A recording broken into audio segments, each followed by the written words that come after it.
This is Trending Daily, and I'm Makhdoom Shahabuddin. The Middle East is once again standing at the edge of a dangerous escalation. In the past 24 hours, the region has witnessed naval clashes, missile strikes, drone attacks, emergency evacuations, and rising tensions that are now beginning to affect the global economy. What began as a confrontation between regional actors is now evolving into a crisis that could have far reaching implications for global stability, international trade, and energy structure. One of the most dramatic developments came from the Strait of Hormuz, one of the most strategically important waterways in the world. The United States military has claimed that it destroyed 16 Iranian naval boats near the strait. According to the United States Central Command CENTCOM, these vessels were allegedly preparing to deploy naval mines in the area. American officials say the boats were intercepted and destroyed before they could carry out the mission. Video footage released by the US military shows several boats being struck by projectiles followed by explosions that destroyed the vessels. The Strait of Hormuz is not just another maritime route, it is the most critical oil transit choke point in the world. Nearly one-fifth of the world's oil supply passes through this narrow corridor every single day. Any disruption in this region has immediate consequences for the global energy market. If mines were placed in these waters, it could severely disrupt shipping and threaten the flow of energy supplies across the world. American officials argue that preventing such actions is necessary to protect global trade and maritime security.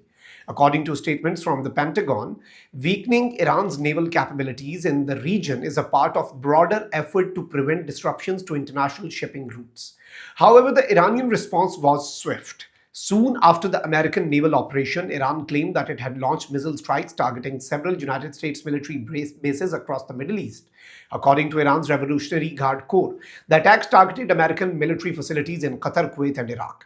Iranian state media described the operation as one of the most significant missile strikes since the beginning of the current confrontation.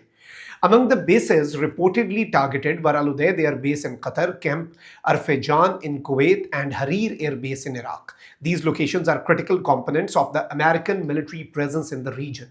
The strikes, according to Iranian sources, were intended to send a strong message in response to American military actions. At this stage, the United States has not confirmed the full extent of damage caused by the missile strikes. Officials have acknowledged that missiles were launched, but detailed assessments are still underway. As with many situations during military conflicts, information is emerging slowly and must be carefully verified. At the same time, the conflict appears to be expanding beyond these initial strikes. Reports indicate that Iran has launched a new wave of missile and drone attacks targeting Israeli and American positions across the region. In Israel, warning sirens were activated in several cities after missile launches were detected from Iranian territory. Residents were instructed to move into shelters as air defense systems prepared to intercept incoming threats. Israeli authorities later reported that the situation was temporarily brought under control. However, the level of alert remains extremely high. The repeated launches of missiles and drones highlight how quickly the conflict environment is evolving. Across the Gulf region, multiple countries have also been placed on high alert. Saudi Arabia reported that its air defense systems successfully intercepted two drones heading toward one of the kingdom's oil fields. The drones were destroyed before reaching their intended targets. The protection of energy infrastructure is a critical priority for Gulf states, particularly during times of heightened regional tensions. In Bahrain, emergency sirens were also activated after security authorities detected potential aerial threats. Bahrain hosts the headquarters of the United States Navy's Fifth Fleet, making it a strategically important location in the region's security architecture. Another significant development occurred in Saudi Arabia's eastern region. The Saudi Ministry of Defense announced that 6 ballistic missiles heading toward Prince Sultan Air Base were intercepted and destroyed by Saudi air defense systems before reaching the base. In addition to the missiles, several drones were also shot down. Two of these drones were reportedly intercepted near the northeastern city of Hafr al-Batin. Officials have not confirmed the origin of the missiles or drones, but the incident demonstrates how the security situation in the region is becoming increasingly complex. As military tensions escalate, diplomatic efforts are also intensifying. An emergency meeting of the United States Security Council has been convened to discuss the crisis.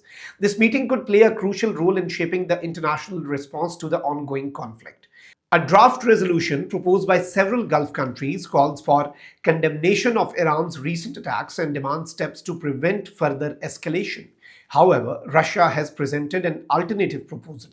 The Russian draft resolution avoids naming any specific country and instead calls for an immediate ceasefire and the start of negotiations between all the parties involved.